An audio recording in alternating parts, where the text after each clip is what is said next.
এতিয়া দুপৰীয়াৰ সময় আচলতে ফাৰ্মত এতিয়া মই অলপ মানে ধান দিব আহিছিলোঁ, কিন্তু দেখা পালোঁ এটা মুৰ্গীৰ প্ৰব্লেম এটা হৈছে। আৰু প্ৰব্লেমটো কি মই আপোনালোকক কৈ আছোঁ, আৰু প্ৰব্লেমটো কেনেকৈ চলিউশ্যন কৰোঁ, মানে কেনেকৈ তাক ঠিক কৰিম সেইটো আপোনালোকক মই দেখুৱাই আছোঁ।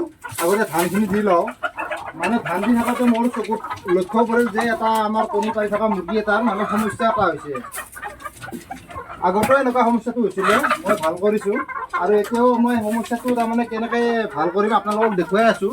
আগতে ধানটো দি লওঁ, ধানটো দি লৈ তাক ধৰিম মুৰ্গীটো, ধৰি পেলাই তাৰ চিকিৎসাটো কৰিব লাগিব। মানে সমস্যা এটা হৈছে কেনেকুৱা ধৰণৰ মানে অদ্ভুত, আপোনালোকক দেখুৱাই আছোঁ।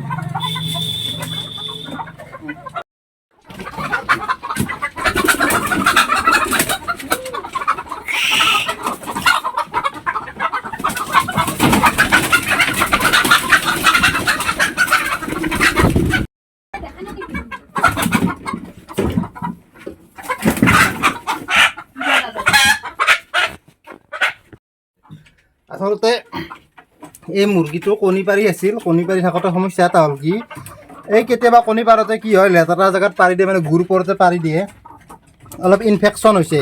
ইনফেকশ্যন হৈ কি হয়, মানে ভিতৰৰ যিটো মাংস আছে মাংসটো ফুলি আহে। ফুলি আহি মানে কণীটো পাৰিব নোৱাৰা অৱস্থা হয়। আৰু লগতে এই দেখিছে কেনেকৈ হেৰি হৈ আছে, তাৰমানে মানে কষ্ট পাই আছে মুৰ্গীটোৱে। আৰু দানা পানী খোৱা বন্ধ কৰি দিছে। এনেকুৱা কৰিলে আমি কি কৰিব লাগে, মানে যিটো ইনফেকশ্যন হয়, এইটো দেখিছে, এইটো বিটাডিনৰ বটল হয়। আৰু এই বিটাডিনটোৰ পৰা আমি ইয়াতে অলপ ঢালি লৈছোঁ, আৰু এই কপাহেৰে কি কৰিম, ইয়াত ধুনীয়াকৈ ক্লিন কৰি দিম। এই বস্তুটো কৰিলে কি হয়, মানে ইয়াত থকা যিখিনি মানে লেতেৰা বা বীজাণুখিনি ধ্বংস উঠি যাব, মানে নোহোৱা হৈ যাব। আৰু লগতে এই যিখিনি মানে ফুলি আহিছিলে যিটো অংশ, সেই ফুলা অংশটো মানে কমি যাব, আৰু লগতে ইনফেকশ্যনটো কমি যাব।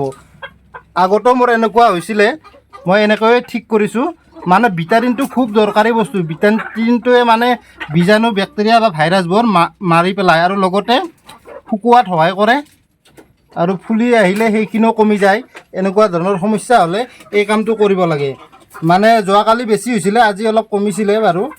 গতিকে এইটো আমি কৰাটো অত্যন্ত জৰুৰী, নহ'লে বা কি হয়, এনেকৈ মুৰ্গীটো কষ্ট পাই পাই মৰি যায় পিছত।